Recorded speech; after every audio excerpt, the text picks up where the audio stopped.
I often, I often feel like at a lack of control over my actions, as well as a lack of direction, and I'll get to both of those things.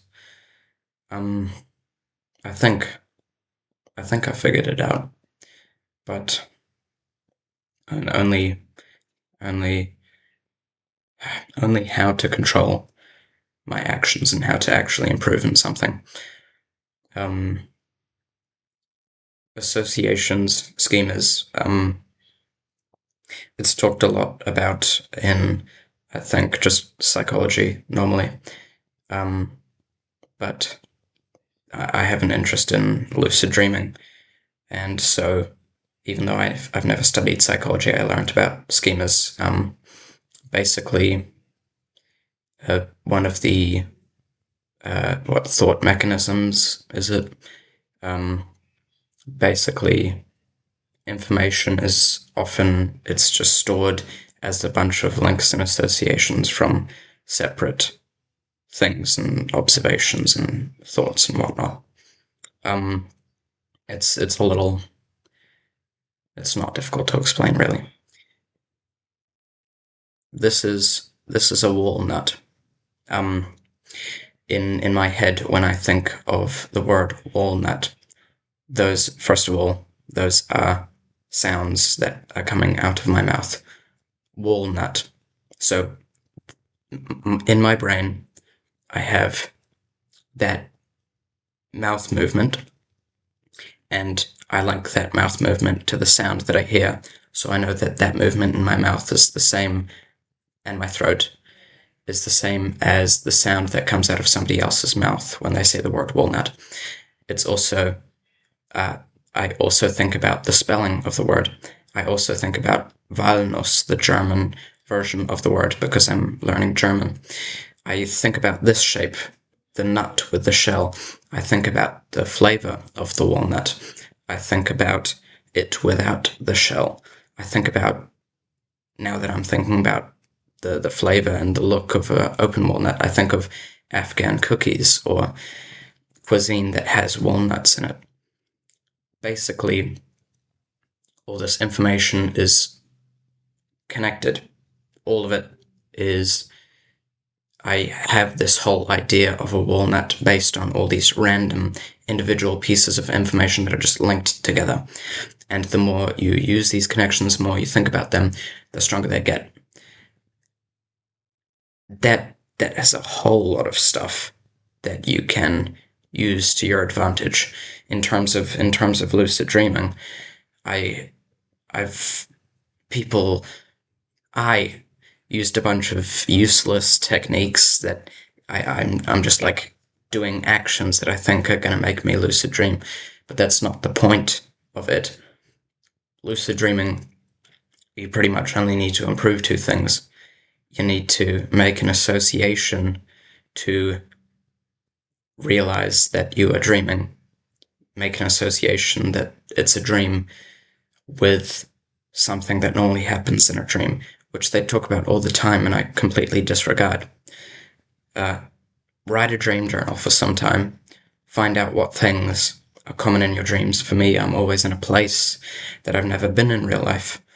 And then when you wake up in the middle of the night or in the morning, when you're still groggy and when you're still in that sleeping mindset, um, you want to make this new association. You rethink about one of your dreams, but imagine that you, in that dream, realize that you are in an area that you've never been before, and then go, yes, because of that, this must be a dream.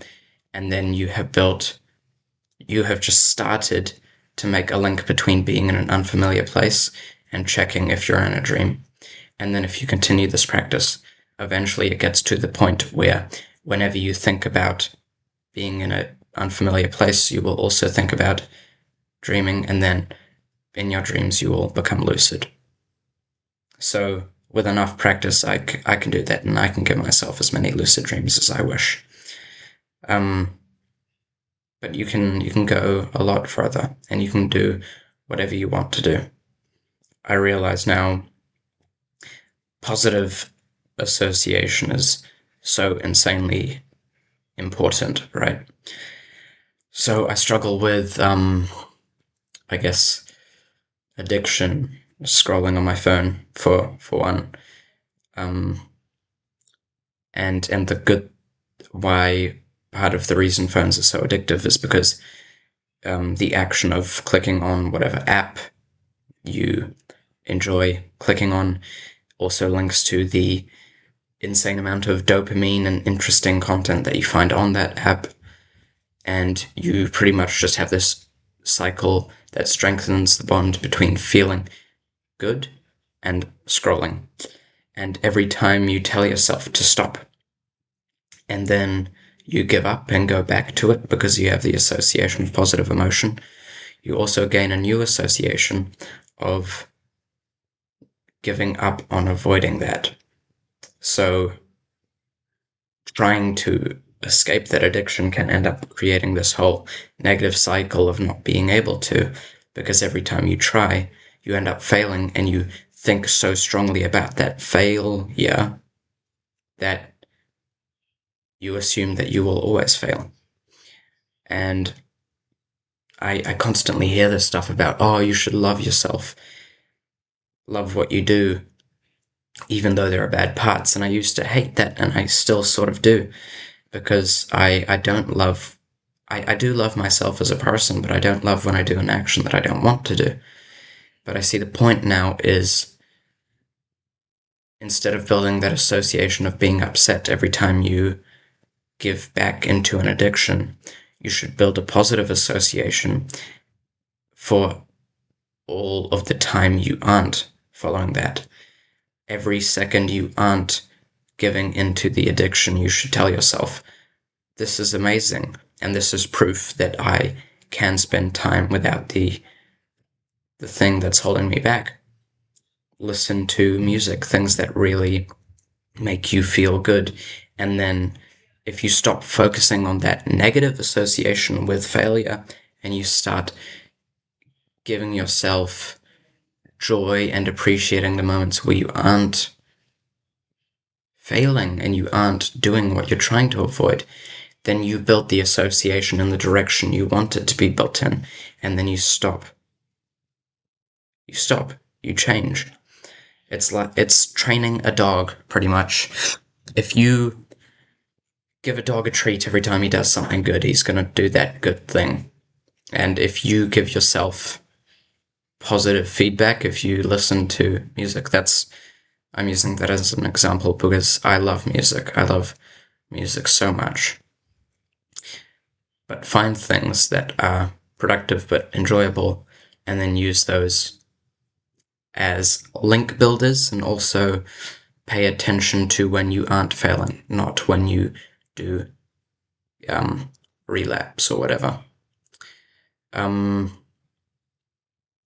Yeah, I think I've learned a lot now about that, about building schemas, relationships with my thoughts, but I'm not sure what I'm supposed to do with that, because I can make pretty much whatever I want feel interesting, or feel like that's the point, or that's fun, that's what I want to do.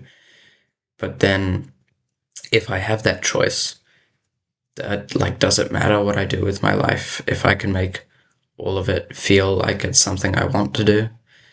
Because my goals, they're completely just, I just personally picked them out as random goals that I want to achieve, and over time they've become associated with me as a person who tries to achieve those, and I think of how much I enjoy striving for that stuff, but it's just because at one point that stuff was randomly given to me, like guitar.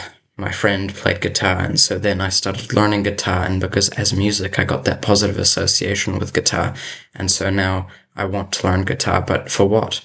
Why guitar? It could be anything. And now I don't know what I want to do, because I can feel content with whatever I do. So what do I want to feel content about, you know? I don't know. These are just random thoughts, you know? I see about thousands of videos like this on the internet. It's a random person online with 53 views and giving out advice, their thoughts. Those videos are they're amazing. And they're really important thoughts too from a lot of people, but they don't get recognized. Instead, the stuff that feeds you dopamine, that stuff gets popular. And even the videos that don't get popular, the ones where there are random people giving you advice, most people don't take that advice, and it doesn't matter in the long run because you just forget about it. One day you'll forget about me, or you'll die. Um, yeah, yeah. A lot of thoughts. I'm feeling pretty good today, actually. Um, yeah, nice school day. I had music. I love music. I'm getting into my microtonal music at the moment. Um, yeah. Have a good one, as always.